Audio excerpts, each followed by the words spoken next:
கர்த்தருடைய பரிசுத்த நாமம் மகிமைப்படுவதாக. இன்றைய தின தீபம் தியானத்தில் சங்கீதம் 118:28, நீர் என் தேவன், நான் உம்மை துதிப்பேன். நீர் என் தேவன், நான் உம்மை உயர்த்துவேன். இதை கேட்கிற என் அன்பு தேவனுடைய பிள்ளைகளே, நாம் தொடர்ந்து தியானித்து வருகிற வார்த்தை நீர் என் தேவன். ஹல்லேலூயா. இந்த நாள் இந்த வசனம் சொல்லுகிறது, நீர் என் தேவன், நான் உம்மை துதிப்பேன்.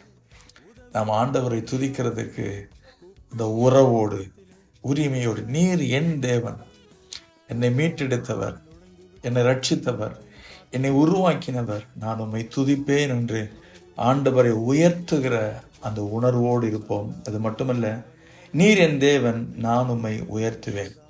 எல்லாவற்றிலும் எல்லாருக்கும் முன்பாகவும் உயிருள்ள ஆண்டவரை உயர்த்தி கொண்டே இருப்போம். கர்த்தர் நம்மிலே மகிமைப்படுவார். ஆமென். இது சொல்லுவேன், என் ஜீவன் உள்ளவரே, இதை நம்புவேன், இது சொல்லுவேன்.